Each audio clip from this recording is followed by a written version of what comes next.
Tina, I'd like to really thank you for being in conversation with us. So much of your writing work is referenced and cited in South Asia. I find that what's really a privilege for us is to be in direct conversation with you. And the purpose of this was really to form a kind of a bridge in terms of dialogue, in terms of, if possible, histories, even taking a leap from there, the imaginative potential of the work that we do, in certain kind of connections we can make across borders. The book that you have recently written, Listening to Images, and you often refer to images, of course, and the sensorial quality of images, how they embody certain resonances, certain vibrations, and these sort of lead to inroads as to how one unearths what they are trying to sort of intimate. And I just wanted to ask you, this idea of the sensorial, this idea of listening to images, using other faculties. What was the initial sort of drive towards this bringing together of an embodied experience for photography? Part of what I was trying to do is unlearn the ways in which we are taught to look at photographs, or at least to expand that. Because when you're dealing with vernacular photography, most of it is so familiar that you walk into an interpretation, right? It's almost already there. So that when you're looking at family photographs, you look at them as if they were your family, or you read into them relationships that you're familiar with. And because vernacular photography is something we're so familiar with, because it circulates widely, because it is so ubiquitous that we often disregard its value. Part of me wanted to open that space up. And at the same time, what I wanted to do was be able to account for the ways that I was already responding to vernacular images that went beyond simply what I saw. I was trained as a historian, and as a historian, photographs are evidence. They're supposed to document something. They're supposed to tell us about something that is true. Or if they aren't, we're supposed to be trying to find out ways of documenting their falseness, or documenting the lie, or documenting that which is leading us away from a reality or a real truth. I was responding beyond what was contained in that image. And I wanted to find a way of accounting for feelings, actually, for affective responses, for being moved by images in different ways that were not about the person who was in the photograph or the scene that was being accounted for in that photograph. And so that desire to incorporate that, or to address that, made me literally sort of developed a practice of stepping back from what the image was showing me. One of the ways in which I describe that is that I would see images and then I would start to write about them, but I'd have to put them away. I put them out of sight to write about what I thought I saw, what I felt, what I was responding to, and trying to sort of put words in that, and then bringing back that photograph and looking at the relationship between what I wrote and what I saw. And that there were often gaps between what I wrote and what was in that image. And so trying to account for that was being able to sort of open myself up to, what I was feeling, and trying to really describe that feeling as movement or being moved, or even at the most molecular level about vibration. And vibration is a way of talking about contact. In order to feel something, you have to come into contact with it in some way, shape, or form. But those forms of contact aren't always tactile, right? They could be that they are emotional. They could be that they trigger other responses. And that the sonic, to me, is one way of registering vibrations that then become materialized through words, materialized through text, materialized through what we think we see. They activate a kind of imagination, and they activate memory. And it was important to me to be able to account for those things, because it allowed me to describe and analyze not simply the image, but the practice of making images. So the social life of these images beyond either the intention of the photographer or the intention of that subject or the intention of the collector even. So I really wanted to understand what motivated people to take an image, to share an image, to keep an image, to use an image, to cherish an image, all of those things. And in order to do that, I had to go beyond simply looking at that image or telling the history of that image. It involves those things as well, but it really fundamentally was about there is an unaccounted for supplement to these objects that we call photographs. And I was trying to give an account of those things that are both within the image and beyond it and exceed that frame and that piece of paper or whatever, a material it was made of.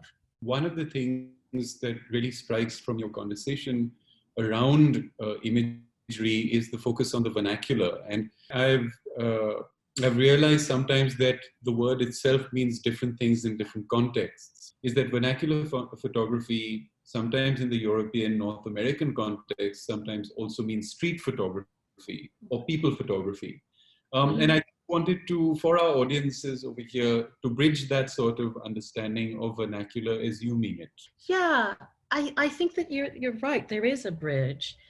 People who have really complex articulations of vernacular photography, people like Jeff Batchin. So I was a co-organizer of a conference on vernacular photography where he sort of literally said, I think we've gone beyond vernacular photography. I don't know that this term has the same purchase as when I first started talking about it. And I would kind of disagree with, we're beyond it. But I would agree with maybe we're beyond what he first meant when he articulated it. Because what I mean it's sort of a visionary notion of vernacular photography, non-art-based photography. So on the one hand, it would be defined as a genre of photographs, right? So in terms of what you're saying about certain places that produce certain kind of images, right? Identification photography, family portrait studio photography. But at the same time, I'm very interested in reclaiming that as a social practice. So it's not necessarily the genre or the makeup of it. It's about what kind of everyday image making practices create a genre. So not simply the technical creation of a form, but the use of that to do things that complicate or go beyond either that form or that function. So the ways in which identification photography was used by diasporic communities, not simply to allow passage, but as a keepsake, and as a keepsake that documents a kind of transformation of who you were before, during, and after the process of migration, right?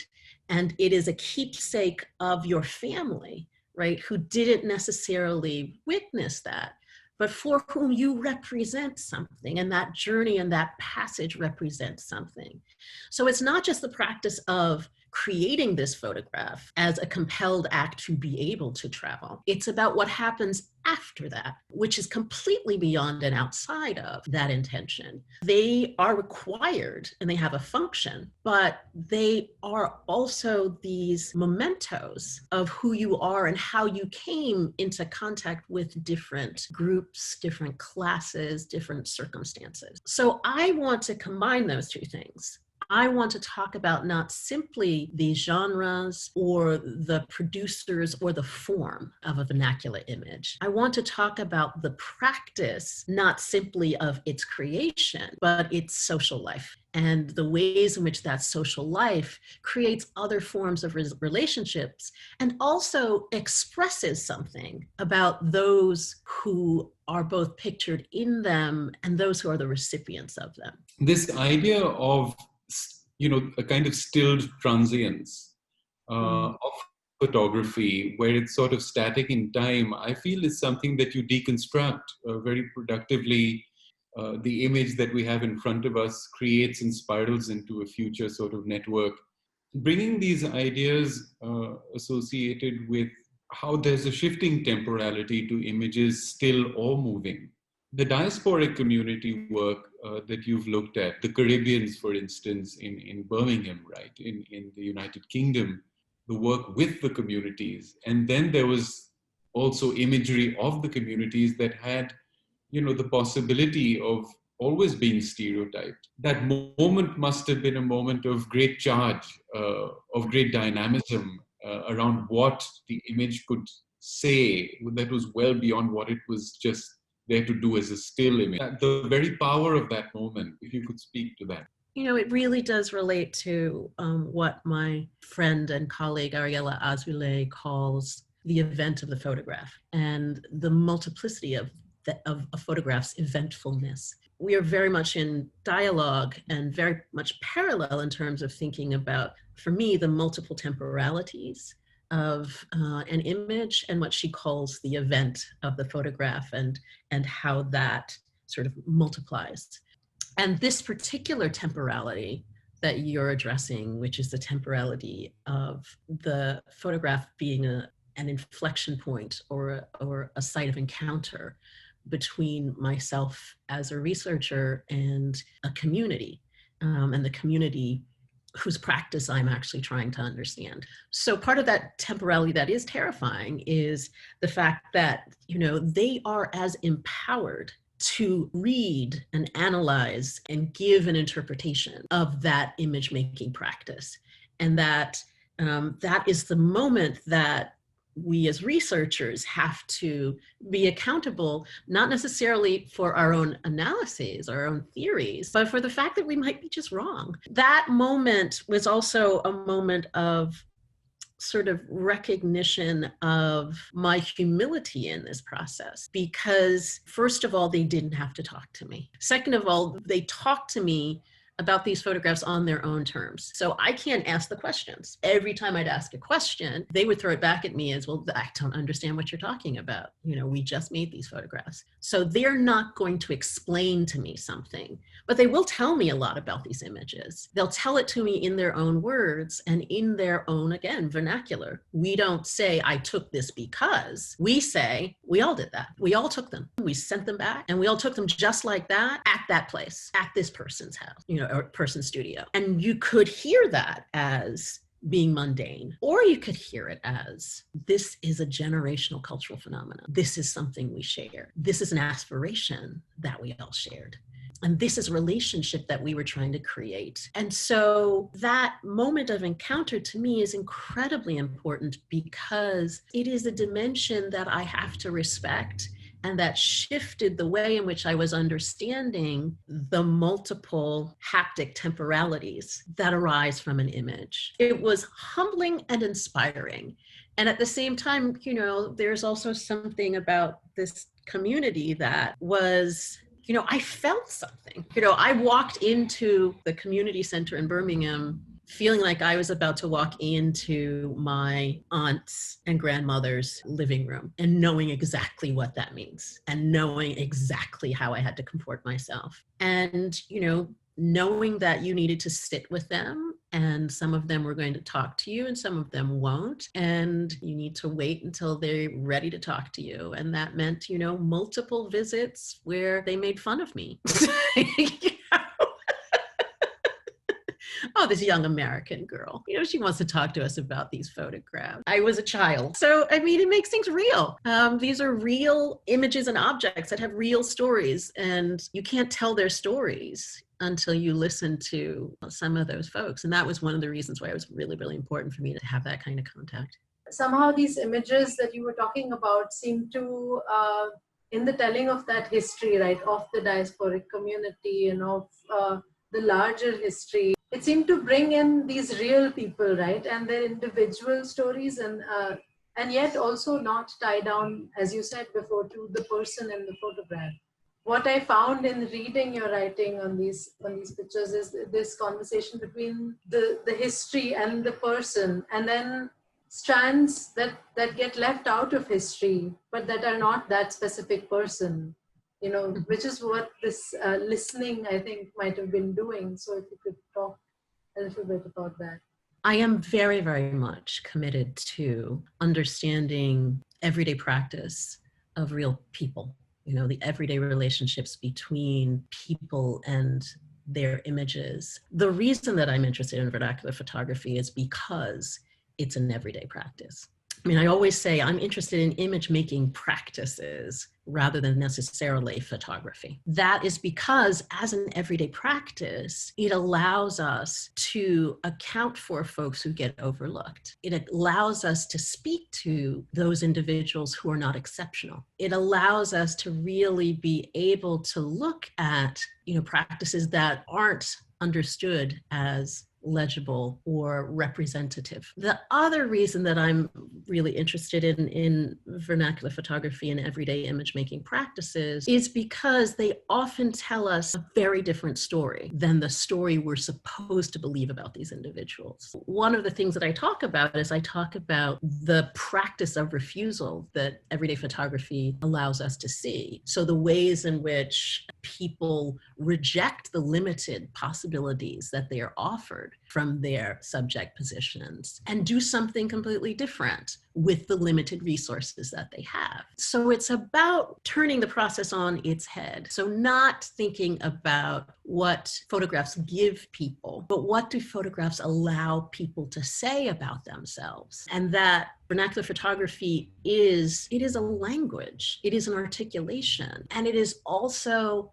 a challenge. But that challenge and that those articulations are in some way coded because they're not what they seem. And part of what I'm trying to ask people to do is to put in the work to understand the complexity of things that look really quite simple or straightforward. And part of the reason that I came to identification photography as a particular genre of vernacular photography is because I, caught myself dismissing hundreds of photographs. And it was really catching myself in the act of doing that made me really, it just opened up an entirely different world to me. How can I actually, ask people to do that more complex kind of work with family photographs? And I'm doing this, I'm diminishing this particular genre in that way. Mugshots, the same. No, there's actually much more complex story there as well. So one of the things we engage with in these conversations is the place of pedagogy and practice. What sort of affects what comes before the other? I'm asking this question of pedagogy and practice right now within the context of what is going on in the United States, even Black Lives Matter, for instance. Where do you see the place of pedagogy? Has it shifted ever so subtly, or is it about just reminding people that they have to sort of pay attention once again to all that has been said, all that has been written? It's both at once for me because I had to teach myself how to write about and think about photography. I'm not trained in that. As I was writing, I had to teach and learn about the history of photography that was creating these objects. Practicing how to read photography was pedagogical. And it continues to be pedagogical. I continue to be forced to find new ways of articulating the kinds of encounters that photography demands. but not just photography demands more recently, that art demands, that Black art demands. So it's the encounter with these media demands a certain level of articulation. And then we have to teach ourselves or how to respond in a way that is commensurate to that which these objects and media are demanding. And so to relate that to sort of the contemporary moment, you know, it's similar. I mean, if you think about the history of Black Lives Matter as a hashtag, for example, which is a response that was creating its own practice. It was the creation of a practice in the moment that it's initiating or making the statement that Black Lives Matter. So in a lot of ways, it's the classic performative, Black Lives Matter. And then that being taken up as, yes, Black Lives Matter. And that kind of multiplication of it creates a movement that it hasn't been taught. It's a practice that has developed, right? That is in emergence. And then when we add the visualization of that to this performative, then it becomes embodied in a way that also can multiply. But you know, the thing that I find so fabulous and fascinating about it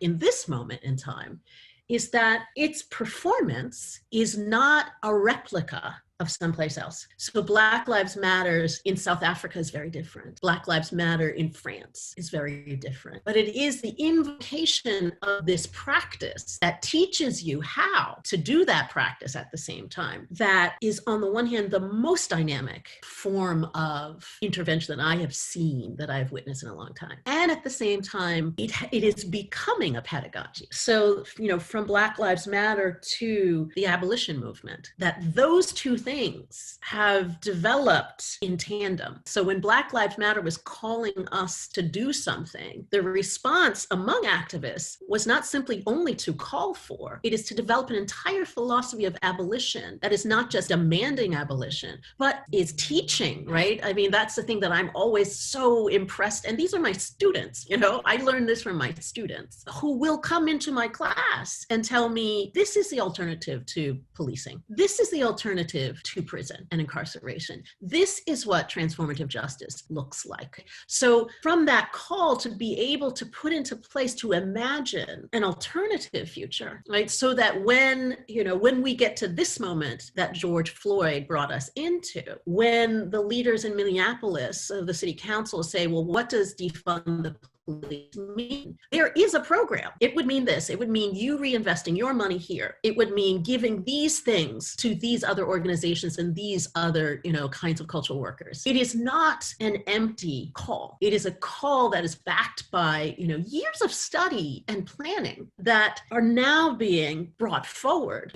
Abolitionists have been working on this, writing about it. They have been in communities practicing it, and in practicing it, teaching it to others. So again, that the sort of sequentialness of pedagogy practice, I don't think that exists. I neither think that it is sequential, nor do I think that it is juxtaposed. I think there is a kind of dialectic that is happening, that one is feeding the other, and the feedback goes both ways. I just want to listen to my students and hear them talk about, how we're going to do this. And I feel like we are in good hands because we're in the hands of a generation who's far beyond me in what they can teach us. And we need to get out of their way. And that's what we're witnessing right now. The last question I want to actually bring up is kind of about what listening would mean. How can we listen better to microhistories and to the subtleties of the various temporalities that come up? And the way I understood it while reading your writing was to think of loudness. Is an image loud when it is produced self-consciously, and when it is propaganda, for instance, then it is saying what it is. And then how do we then also make the counter image? Because in the present moment, images are also made with that sort of loudness of intention that does erase subtlety. Just wanted to talk about that. I think you're right. And The challenge of the loud is differentiating between volume and noise. So is that thing that's in your face literally the force of its volume, or is it the disruptiveness or the disorder that it invokes? So thinking about that in terms of,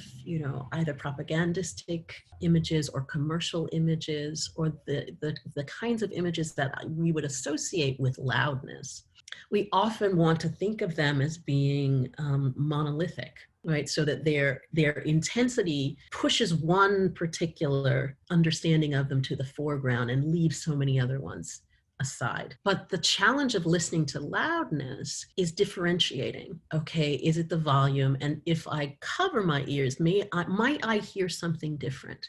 Might that filter out some of this disorder to the extent that I can actually hear the nuanced multiplicity, competing voices within that loudness, right? And so that's kind of what I feel like we are being challenged to do, is to sort of mute the loud images, but not to look away from them, right? To sort of be able to process them by imposing certain kinds of filtering that don't accept the obvious, that, allow us to complicate the statements and to make them into something that is less a statement and more a series of issues, questions, needs, desires. So loudness is confusing because you often think it's only one thing. But our challenge is not to say shut up, but our challenge is to actually divide that into a multiplicity and then to track that someplace that gets us beyond the present moment.